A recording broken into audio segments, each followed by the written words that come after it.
I want to give you a neat little trick.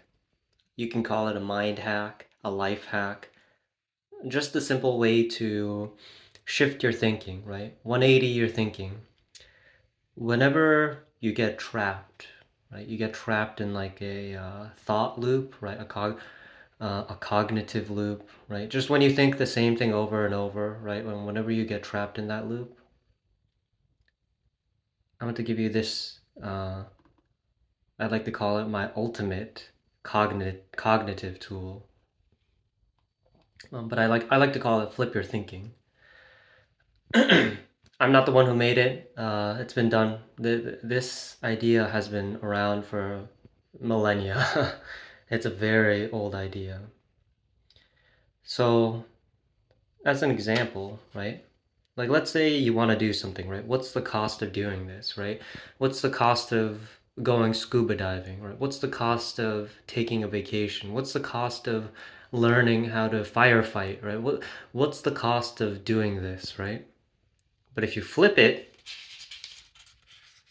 what's the cost of not doing this, right? What's the cost of not taking this action, right? What's the cost of what will it cost me to not do this, right? So you flip your thinking, right? Because a lot of the times we can get stuck, right? How much does it cost? Or how much time does it take? How much energy does it take, right? We get stuck in that, right? But we don't realize what would it cost us to not do it, right? The opportunity cost. Another way to do this, right? If you're afraid to do this, right? If it's your first time snowboarding, right? Your first time swimming, your first time gardening, right? Whatever, a first time, it's always going to be uncertain because you've never done it before, right? I'm afraid to do this, right? You can flip it around and you can say, I'm afraid to not do this, right? You can turn fear on itself. So everyone calls it differently, right? The end of the rocking chair test, the end of life test, right? The bedridden test, right? Basically, it's scary. So there's two options, right? It's scary and uncomfortable doing new things now, right? Not just new things, but pushing yourself, right? Stretching yourself. But imagine at the end of your life, right? 80, 90, 100, whatever years old, right? At the end of your life, you look back, right? And you realize that you didn't take that step, right? You weren't courageous, right? That's even scarier, right? So, you're bringing the future to the present, right? The cost of inaction, right? You're bringing the future to the present. Negative emotions are very powerful, right? Very powerful. Fear, anger, frustration, they're very, right? Fear, one of the most powerful emotions, right? So it's powerful because it prevents you from living the life you want to live, right? Of taking that leap, right? Being courageous. But you can also flip it on its head, right? You can flip that fear on its head, right? What's the cost of not doing this, right? What's the cost of, right? At the end of my life, if I look back, right? Was I courageous, right? Did I live a life well lived? Now that, right, that's scary too. Right? You flip the fear on its head, right? You get that emotional leverage. You bring all that. A lot of the times we don't feel that pain, right? Pain is way stronger than pleasure, right? Pain, we don't really go towards pleasure. We do, right? But pain, right? Negative emotions are very powerful, very strong, right? If you see some, right, if you're trying to grab like a goal, a dream, right?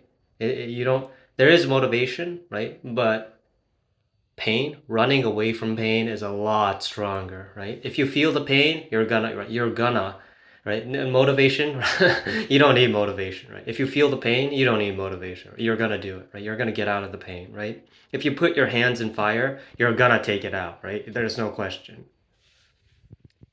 So all you have to do is leverage, right? You use that pain to your advantage, right? You bring all that future pain now, right, to the present, right? So you're kicking your ass basically, right? Now, I do want to say negative emotions they're not sustainable, right? You can't fuel yourself on negative emotions, right? But to kickstart, to jumpstart, you can't drive, you can't fly, you can't go all the way on negative emotions. It'll kill you, right? It will literally kill your body because of all that stress, right? All the cortisol, all the stress, it will kill you. But negative emotions, when you use it properly, right? Just in the beginning, right? When you need to kick your ass, right? When you need to get that momentum, when you need to get the ball rolling, negative emotions are one of the most powerful tools you can use, right? So when you feel unmotivated, right? When you feel lazy, right? Using that negative emotions to kick yourself, right? That's a very powerful tool. And then once you have that momentum, right? Once you get that ball rolling, then you switch into positive emotion, right? The love, the joy, the empathy, right? The compassion, the caring. So, you know, I like to think of it like a marathon versus a sprint, right? When you need to sprint, you need negative emotion. You need negative emotion, right? If a lion, a tiger, right, a bear is chasing you, you're gonna fucking run, right? You're gonna run, right? You're not gonna sit there, right? You're gonna run or fight, right? Fight, flight, or freeze, right? But you're gonna run. But for sustainable, but for something you want to do long term, right? If you want it to be sustainable, you need positive emotion, right? So positive emotions are the marathon, right? To keep going and to keep going and to keep going, you need positive emotion, right? But to kick your ass, right? If you need that sprint, right, that energy, you need negative emotions, that dark energy. So I just have one more example, right? If you don't have the time, the money, then you must find the time, the money, right? But flipping your thinking, it works with anything, right? It works with anything.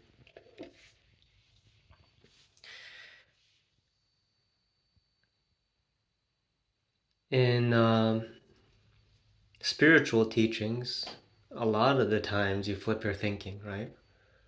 Things like, is it the cup hold, right? Is it the cup holding the water, right? Or is it the space within the cup that holds the water, right? So you're flipping your thinking.